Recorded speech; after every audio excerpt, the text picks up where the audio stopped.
کہ پوچھنے والا کس حال میں اس سوال کو پوچھ رہا ہے.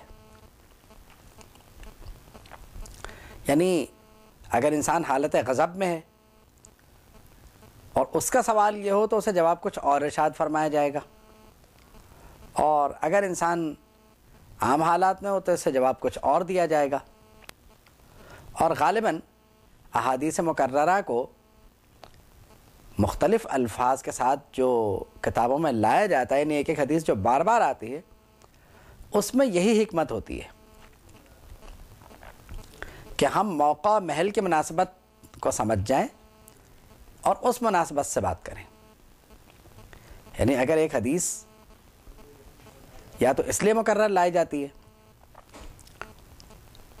کہ بتا دیا جائے کہ یہ حدیث اس باب سے یہ مناسبت رکھتی ہے، یعنی اس مسئلے سے یہ تعلق ہے اس کا، اور کبھی کبھی اسی مقام پر اگر وہ حدیث لائی گئی مکرر کے طور پر اور ایک لفظ کا بھی اگر فرق ہے تو یقیناً اسلوب کا معاملہ کہیں نہ کہیں آ گیا، اور یہ ارشاد فرما دیا گیا کہ ہمارے غور کا مقام ہوگا. اس وقت ہم سمجھیں گے کہ اس حدیث کو مکرر لانے میں حکمت کیا تھی، کیوں لایا گیا. اسی حدیث کو بلکہ اسی مقام پر اگر آپ دیکھیں تو تقریباً 2-3 احادیث ایک ساتھ آ رہی ہیں. کسی نے پوچھا کہ کسی نے پوچھا ای الاسلام افضل، کون سا اسلام افضل ہے.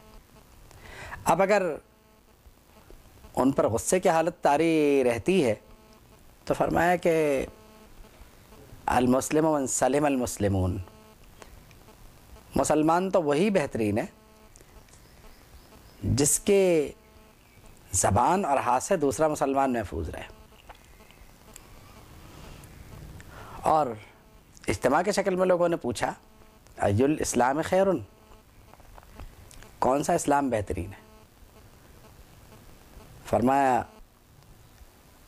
تطعم الطعام وتقرأ السلام علی من عرفت ومن لم تعرف. یعنی براہ راست جواب ارشاد فرما دے گا، سوال کا کوئی حصہ دہرایا نہیں گیا اس میں. اور امام بخاری نے غالباً یہیں پہ ایک باب قائم فرمایا، اطعام الطعام من الایمان، کھانا کھلانا یہ ایمان کی علامات میں سے ہے، ایمان کی خصلتوں میں سے ہے. تو پتہ ہی چلا کہ صحابہ رضی اللہ تعالیٰ عنہم اسلام کے بارے میں نہیں پوچھ رہے تھے، خصلت کے بارے میں پوچھ رہے تھے کہ کون سی عادت اسلام میں سب سے بہترین ہے. تو آپ نے 2 عادتیں بیان فرما دی، اور یہی 2 عادات ایسی ہیں جن سے اسلام کو بڑی ترقی ہوتی ہے. ایک بات ذہن میں رہے، علی من عرفت ومن لم تعرف کا، کہ جسے تم جانتے ہو جسے نہیں جانتے اس کو سلام کرو. اس سے غیر مسلم، مرتد، یہ سب نکل گئے، مطلب ان کو اس طرح کا سلام نہیں ہوگا جیسے مسلمانوں کو ہوتا ہے. اور انہیں باوجود اس کے کہ ہم انہیں جانتے ہیں یا نہیں جانتے، ہاں مسلمان کو جانے یا نہ جانے سلام ہوگا. اور بہتر طریقہ تو یہی ہے کہ خواتین خواتین کو سلام کریں، مرد مردوں کو کریں. اور یہ فرمانا کہ جیسے تم جانتے ہو جیسے نہیں جانتے، یہ شاید مردوں کے لیے زیادہ اس لیے بھی ہوگا کہ مردوں کے مردوں سے ملاقاتیں بہت ہوتی ہیں، خواتین کی خواتین سے ملاقاتیں کتنی ہوتی ہیں نہیں.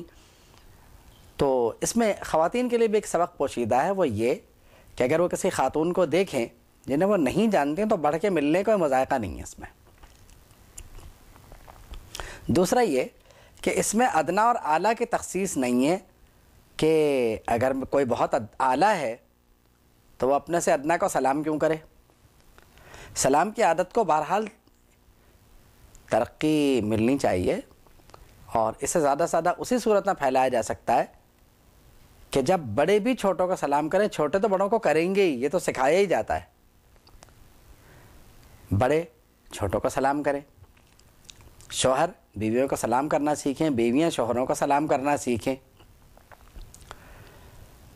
تب جا کے یہ معاملات ٹھیک ہوں گے اور آپس کی محبتیں بھی بڑھیں گی ایک دوسرے سے۔ لیکن اگر ایسا نہیں ہوا تو پھر معاملات اس کے برعکس ہوں گے۔ مسلمانوں کے مسلمانوں سے تعلقات بڑھیں گے سلام کرنے سے۔ اور آپ دیکھیے کہ ہمارے زمانے میں روٹی کو انسان کی بنیادی ضرورت سمجھتے ہیں۔ اسلام نے کفالت کا بڑا سادہ سا اصول بیان فرما دیا کہ کھانا کھلانا اور سلام کرنا یہ بنیادی خصلتوں میں سے ہے۔ اگرچہ کھانا کھلانا مستحبات میں سے ہو سکتا ہے، پسند کا معاملہ ہو سکتا ہے کہ آپ کا پسند ہے تو کھلائیے ورنہ کوئی بات نہیں،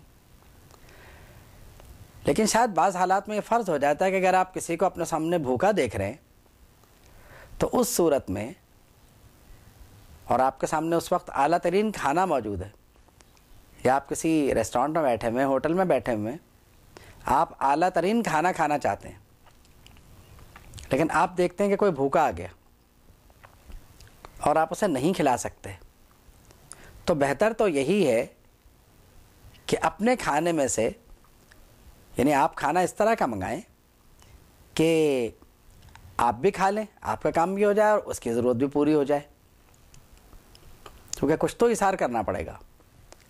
دیکھیے دو باتیں ہیں،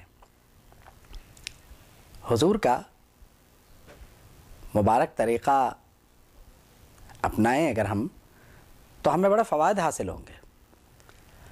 یعنی اس معاملے میں تو یہ بھی طریقہ کار تھا کہ اگر کوئی مہمان آ گیا نبی کریم صلی اللہ تعالیٰ علیہ وسلم کے پاس تو کسی صحابی کے حوالے فرما دیتے کہ ٹھیک ہے ان کی عارضی کفالت تو کر لو، تو ایک دن کی مہمانی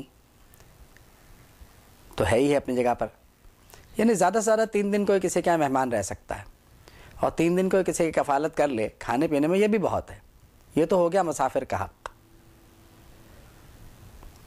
بعض جگہوں پر یہ دیکھا گیا ہے کہ عزیز رشتہ دار جب کسی کے گھر جاتے ہیں تو وہاں سے واپس آنا بھول جاتے ہیں، اور شاید اسی وجہ سے